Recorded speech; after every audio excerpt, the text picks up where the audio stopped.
Karthigai Deepam serial August 5 இன்னைக்கான எபிசோடில் என்ன நடக்கலாம் அப்படிங்கிறத ரிவ்யூவாக பார்த்துடலாங்க. சார், நீங்கள் சொல்கிறது கரெக்டு தான் சார். துரை எங்களை கடத்தி வச்சுருந்தப்ப கூட அத்தை என்ன தான் சந்தேகமாக பார்த்தாங்க. அதனால் நீங்கள் சொல்கிற மாதிரி தான் அவங்க யோசிச்சிருப்பாங்க அப்படின்னு தீபா சொல்லிட்டுருக்க. ஆமாம் தீபா, துரையை கையும் கழுவுமா பிடிச்சாதான் இந்த விஷயத்த அம்மாட்ட கிளியர் பண்ண முடியும் அப்படின்னு கார்த்திக் சொல்ல, இப்போவும் நான் உங்ககிட்ட முழுசாக உண்மையை சொல்ல தீபா. ஏன்னா அதுக்கும் ஒரு காரணம் இருக்குது. இந்த விஷயத்தில் உங்களை சம்மந்தப்படுத்தக்கூடாது, உங்களுக்கு எந்த பிரச்சனையும் வந்துடக்கூடாதுன்னு தான் நான் போய் சொன்னேன். நம்ம கல்யாணத்தில் யார் யார் சதி பண்ணாங்கன்னு சொல்லி கண்டுபிடிச்சி உங்கள் முன்னாடி நிறுத்துறேன். அது வரைக்கும் உங்களுக்கு தெரிய வேண்டாம் அப்படின்னு மனசுக்குள்ளேயே யோசிக்கிறாங்க கார்த்திக். நீங்கள் வேணும்னா போய் படுங்க அப்படின்னு கார்த்திக் சொல்லும்போது கையை அப்படியே மேலே தூக்கும் ஆங்குறாரு.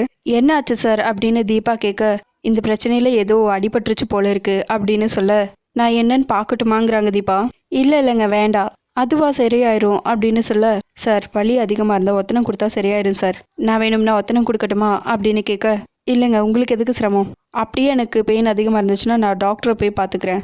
அப்புறம் தீபா உங்ககிட்ட ஒன்று கேட்கணும்னு நினச்சேன் அப்படின்னு கார்த்திக் சொல்ல, நினச்சா கேட்டுடணும்னு நீங்கள் தானே இப்போ கொஞ்சம் நேரத்துக்கு முன்னாடி சொன்னீங்க அப்படின்னு தீபா சொல்ல, ஆமாம் நான் தான் சொன்னேன்.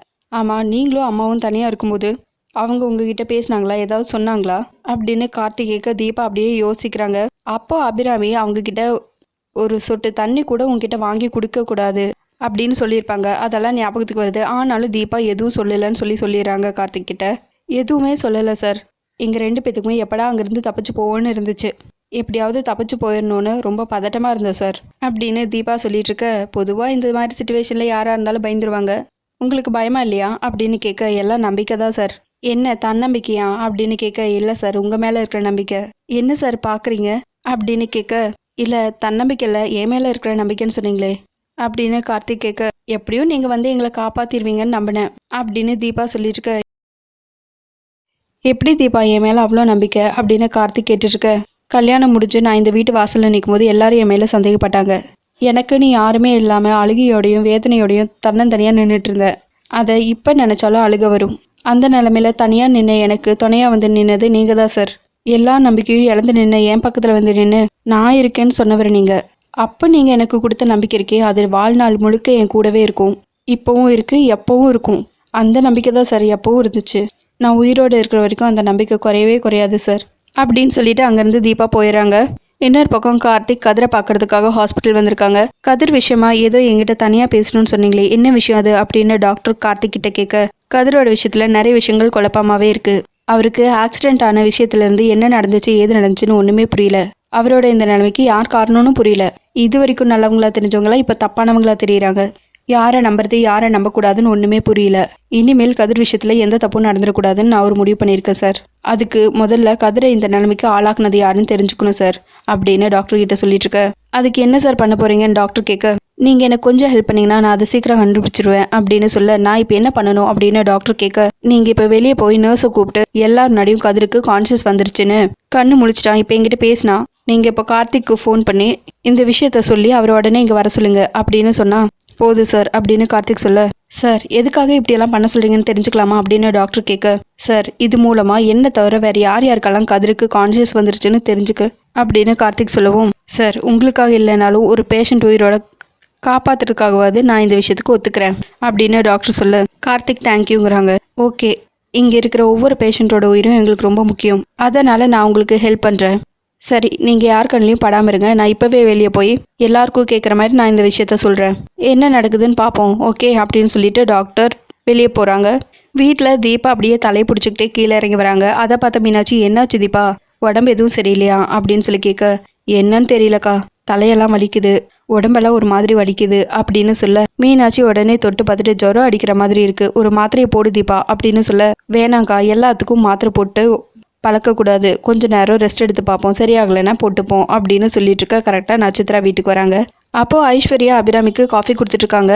அத்தைன்னு சொல்லி கூப்பிட, வா நட்சத்திரா அப்படின்னு சொல்ல, அத்தை நல்லா இருக்கீங்களா அப்படின்னு கேட்க, நேற்று தானே முன்னாடி டாக்டர் எனக்கு எந்த பிரச்சனையும் இல்லை நல்லா இருக்கேன்னு சொன்னாங்க அப்படிங்க அவரு சொல்லுவார் அத்தை, ஆனால் என் மனசு கேட்கணும்ல, நைட்டு ஃபுல்லாக உங்களையே நினச்சிக்கிட்டு பெட்டில் புரண்டுட்டே இருந்தேன், தூக்கமே வரல அப்படின்னு நட்சத்திரா சொல்லிட்டு இருக்க. அடேங்கப்பா, இவளுக்கு அத்தையை நினச்சி தூக்கமே வரலையாம், என்ன மாதிரி சீன் போடுறா பாரு, அத்தையே நினச்சிட்டு இருக்கிறதுக்கு இவன் அத்தையோட லவரா அப்படின்னு மீனாட்சி தீபா கிட்ட கமெண்ட் பண்ணிட்டு இருக்காங்க.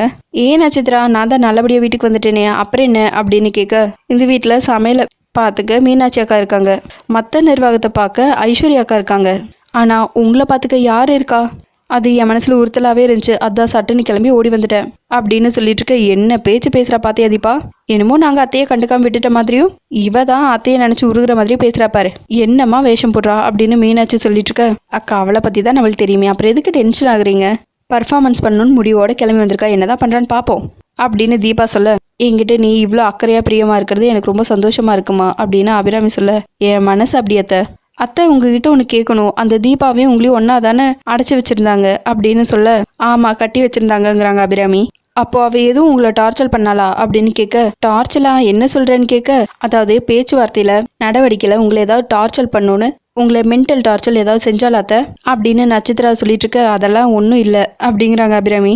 அக்கா பார்த்தீங்களாக்கா அத்தை கிட்ட என்னோட கிரியேட் பண்ண பார்க்குறான்னு, இவ்வளையெல்லாம் செவிலியே 4 போடணும் அப்படின்னு சொல்லிட்டு இருக்க. எனக்கும் அதே கடுப்பு தான், கொஞ்சம் வெயிட் பண்ணு, அதுக்கான நேரம் வரட்டுங்கிறாங்க மீனாட்சி. ஒரு மாதிரி பயமாக இருந்துச்சே தவிர தீபாவால் எனக்கு எந்த தொந்தரவும் இல்லை. உண்மையை சொல்லணும்னா அவள் இல்லாமல் நான் தனியாக இருந்திருந்தா நான் ஜாஸ்தி பயந்துருப்பேன் அப்படின்னு அபிராமி சொல்லிட்டு இருக்க. அத்தை உங்ககிட்ட ரொம்ப நாளாக ஒன்று சொல்லணும்னு தோணுது, இப்போ சொல்லலாமா அப்படின்னு கேட்க, சொல்லுங்கிறாங்க அபிராமி. இந்த வீட்டில் இருக்கிற சில பேர் தீபாக்காக ஃபீல் பண்ணுறாங்க. அவள் லைஃப் அப்படி இருக்கே இப்படி இருக்கேன்னு பேசிக்கிறாங்க. அது எனக்கும் தெரியும். அவள் ஏதோ பாதிக்கப்பட்டவ மாதிரி அவன் மேலே சிம்பத்தி காட்டுறாங்க. ஆனால் உண்மையிலேயே பாதிக்கப்பட்டவன் நான் தான் அத்தை. இல்லையா? யோசிச்சு பாருங்க. அந்த தீபா வீட்டில் இருக்கா. அவள் இங்கே எப்படி இருந்தாலும் வெளி உலகத்தில் கார்த்தியோட ஒய்ஃப், உங்களோட மருமகங்கிற ஒரு கௌரவமான அடையாளத்தோட இருக்கா. ஆனால் என் நிலைமையை யோசிச்சு பாருங்க. என் கல்யாணம் நின்று போச்சு. நான் மனமேடு வரைக்கும் வந்தும் என் கல்யாணம் நின்று போச்சு. நான் ஆசைப்பட்ட கார்த்தி வேற ஒருத்தி காலத்தில் தாலி கட்டிட்டாரு. இது எவ்வளோ பெரிய ஏமாற்றம், வேதனை. நான் எந்த அளவுக்கு மனசு ஒடிஞ்சு போயிருப்பேன். இது யாரும் யோசிச்சு பார்க்கலாத்த அப்படின்னு நட்சத்திரா சொல்லிட்டு இருக்க. அப்படியெல்லாம் இல்லை நட்சத்திராங்கிறாங்க அபிராமி. அத்தை நீங்கள் பெரியவங்க, உலக ஞானம் உள்ளவங்க, அனுபவசாலி, உங்களுக்கு தெரியாதா? மனமேடை வரைக்கும் வந்துட்டு அவளோட கல்யாணம் நின்று போயிட்டா இந்த உலகம் அவளை எப்படி பார்க்கும்? அவளுக்கு இன்னொரு கல்யாணம் நடக்குமா? சமூகத்தில் ஏதாவது மரியாதை இருக்குமா? இருக்காது அத்தை. எல்லாரும் ஒரு புழு மாதிரி பார்ப்பாங்க. என் நிலைமை இப்போ அதுதான் அத்தை. நான் ஒரு மாதிரி வெறுமையில் இருக்கேன் அப்படின்னு சொல்லி அழுதுட்டு இருக்க. என்ன இன்னைக்கு நட்சத்திரா ஃபுல் ஃபார்மில் இருக்கா, ஓவரா சீன் போடுறா அப்படின்னு யோசிக்கிறாங்க ஐஸ்வர்யா. நட்சத்திரம் அல்லாதம்மா அப்படின்னு அபிராமி சொல்ல, சாரி அத்தை, என் ஆசை கனவு எல்லாம் கலைஞ்சு போய் என் வாழ்க்கையே தொலைஞ்சு போன வேதனையில் இருக்கேன். ஆனால் இப்போவும் நான் 2 பேரை நம்புறத்த, அந்த நம்பிக்கையில் தான் நான் உயிரோடு இருக்கேன். யார் அந்த 2 பேருன்னு தெரியுமா அத்தை அப்படின்னு கேட்க, யார் வாங்குறாங்க அபிராமி? ஒன்று கடவுள், இன்னொன்று நீங்கள். கடவுள் நேரடியாக வந்து என் பிரச்சனையை தீர்க்க மாட்டார். ஆனால் நீங்கள் என் கண்ணு முன்னாடி இருக்கீங்க, நீங்கள் தான் என் ஒரே நம்பிக்கை அப்படின்னு சொல்லிட்டு கையை பிடிச்சி அழ ஆரம்பிச்சிடுறாங்க. நட்சத்திரா நீ எதுக்குமா இவ்வளோ கவலைப்படுற? எல்லாம் நல்லபடியாக நடக்குங்கிறாங்க அபிராமி. உங்கள் வார்த்தை தான் அத்தை என்னோட நம்பிக்கை அப்படின்னு சொல்ல, நட்சத்திரா கார்த்தியோட அப்பா என்னை முதல்ல பொண்ணு பார்க்க வந்தார். அவர் தான் என் புருஷன் நான் முதல்ல பார்க்கும்போதே முடிவு பண்ணிட்டேன். ஆனால் எனக்கு பயமாக இருந்துச்சு, இந்த வீட்டுக்கு நான் மருமகள் ஆக முடியுமான்னு நான் பயந்துட்டேன். இப்போது நீ இருக்கிற குழப்பமான மனநிலையில் இருக்கிற மாதிரி தான் நான் அப்போ இருந்தேன் அப்படின்னு சொல்ல, அப்படியே அத்தைங்கிறாங்க நட்சத்திரா. அப்போ என் மாமியாருக்கு என்னோட பயம் புரிஞ்சிருச்சு. என் பயத்தை போக்குறதுக்காக என்ன செஞ்சாங்கன்னு தெரியுமா? என்ன செஞ்சாங்க அத்தைன்னு நட்சத்திரா கேட்க, என்னை கூப்பிட்டு என் கையில் ஒரு வலையில போட்டு விட்டாங்க. நீ தான் என் மருமக, அதுக்கு தான் இந்த அடையாளம்னு சொல்லிட்டு போனாங்க. அதோட என் பயம் போயிடுச்சு. அப்புறம் நான் நினச்ச மாதிரியே என் கல்யாணம் நடந்துருச்சு. அதுக்கப்புறம் நான் அந்த வளையலை யாருக்குமே கொடுக்கல, என்கிட்ட பத்திரமா தான் இருக்குது. அந்த வளையலை நான் உனக்கு தரேன். அந்த வளையல் உன் பயத்தை விலைக்கு நம்பிக்கையை கொடுக்கும். என்னோட மாமியார் எனக்கு கொடுத்த நம்பிக்கையை நான் இப்போ உனக்கு கொடுக்குறேன். சரி, நான் அந்த வளையலை தேடி எடுக்கணும், கொஞ்சம் வெயிட் பண்ண, நான் எடுத்துகிட்டு வரேன் அப்படின்னு சொல்லிட்டு அபிராமி அதை எடுக்க போகிறாங்க.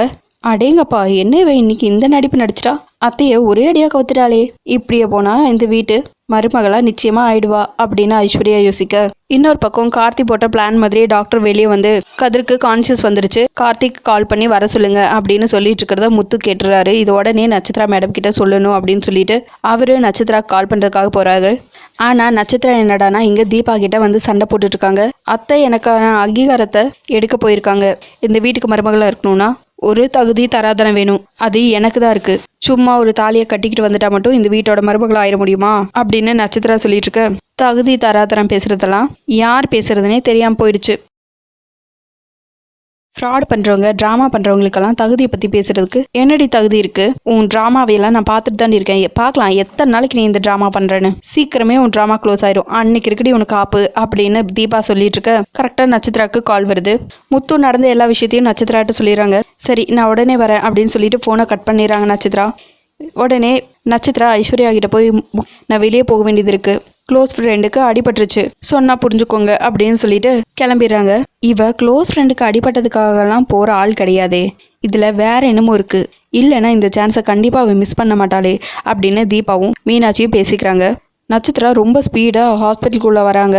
இதை கார்த்திக் பார்த்துறாங்க. நான் நினச்ச மாதிரியே நட்சத்திரா தான் வரா அப்படின்னு சொல்லிட்டு நட்சத்திராவை ஃபாலோ பண்ணி பார்க்குறாங்க. ஆனால் நட்சத்திரா முத்துக்கிட்ட பேசிட்டு இருக்காங்க. இதை கார்த்திக் பார்த்துறாங்க. இதோட எபிசோட் முடிச்சிருக்காங்க. உங்களுக்கு இந்த வீடியோ பிடிச்சிருந்தா லைக் பண்ணுங்கள், ஷேர் பண்ணுங்கள், கமெண்ட் பண்ணுங்கள், அப்படியே சப்ஸ்கிரைப் பண்ணுங்கள். தேங்க்யூ.